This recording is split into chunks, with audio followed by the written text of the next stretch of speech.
Welcome to Business Review, a daily program that delves into the latest and most significant economic stories.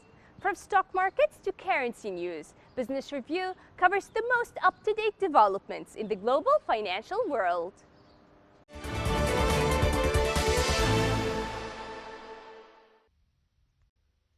French President Emmanuel Macron on Wednesday, February 5th, expressed his support to his Argentine counterpart, Alberto Fernandez, about helping to solve the country's economic emergency and enact policies for successful debt restructuring. The Argentine economy needs to restructure $100 billion in sovereign debt with creditors, including the International Monetary Fund, amid a steep recession with inflation above 50%. Macron said after welcoming Fernandez, France will stand by Argentina's side and will rally with the International Monetary Fund and other partners to help Argentina to find a path to growth and sustainable debt. France is the last stop on Fernandez's European tour after meetings with Pope Francis in the Vatican, Italy's Giuseppe Conte, Germany's Angela Merkel, and Spain's Pedro Sanchez. Fernandez, who was elected in December, has promised to bridge social divisions and roll out a massive credit system with low rates to bolster domestic demand and to boost spending to address hunger and poverty.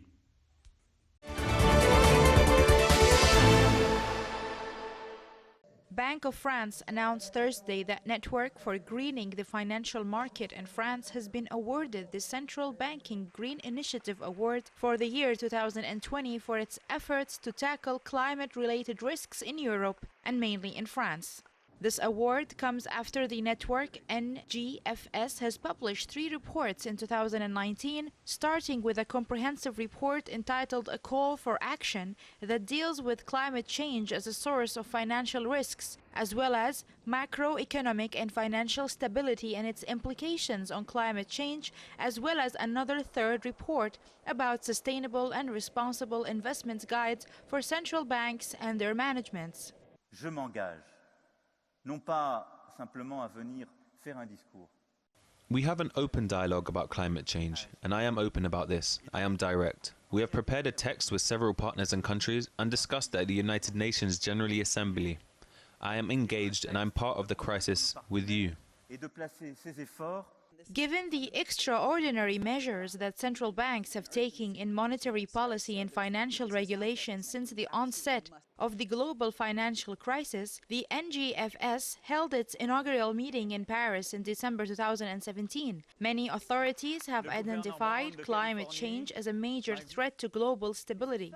So there is an important need to ensure the finance sector undertakes a proper accounting of the risks and the returns. So I think the first thing that would happen is that the private banks should stop investing in fossil fuels. They have been investing trillions in fossil fuels and move into investments in low carbon, zero carbon infrastructure and renewable energy. And you would put in place laws that would do that.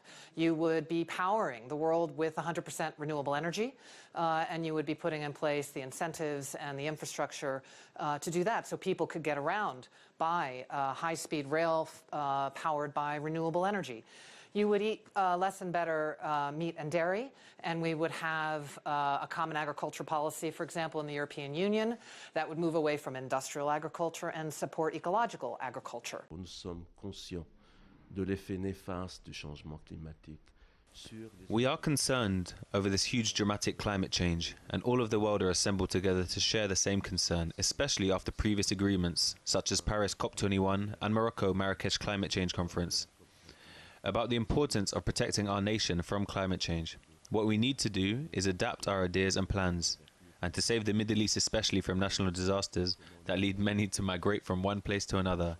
There are inevitable disasters, and one must be ready to take control and react. Dû aux conflits qui sont connus actuellement dans la région du Moyen-Orient.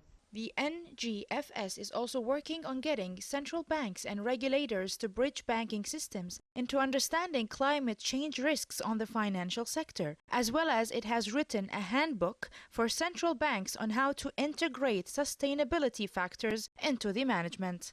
This is Farah Al Hashim reporting for the Business Review, KTV2, Paris.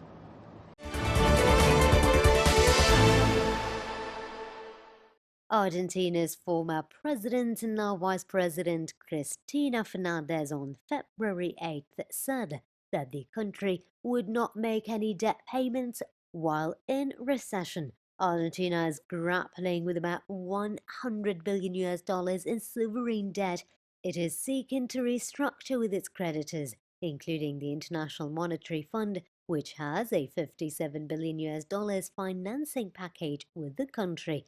New center-left President Alberto Fernandez has said that Argentina will struggle to pay its debt until it can grow its economy. The Fernandez government succeeds former conservative President Mauricio Macri, whose policies to spur foreign investment and kickstart growth failed to revive the Argentine economy. Speaking in Havana, Fernandez recounted an interaction with outgoing Macri at the inauguration of President Alberto Fernandez, despite multiple allegations of corruption, all of which Fernandez denies. The veteran politician remains loved by millions of lower-income people who benefited from generous social spending during her 2 terms in office.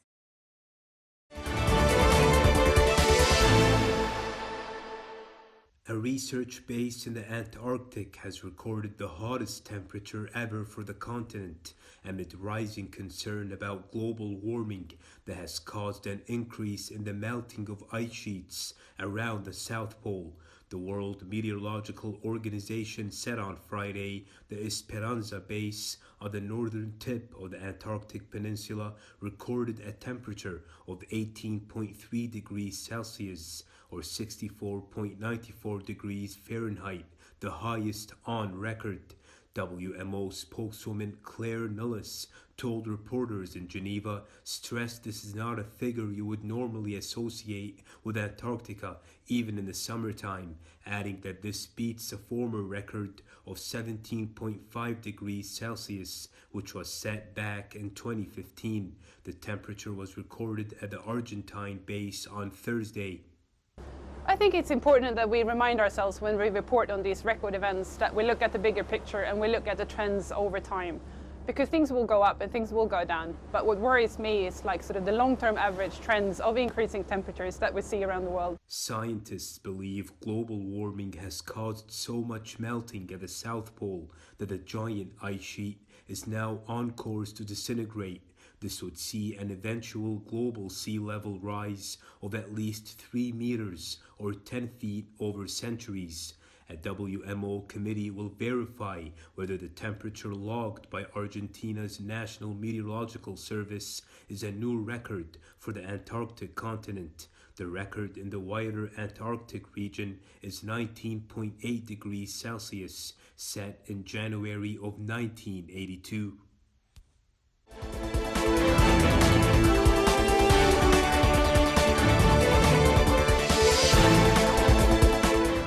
This has been Business Review, your daily source for the most critical stories in the economic world. Tune in next time for the latest financial news impacting the world economy.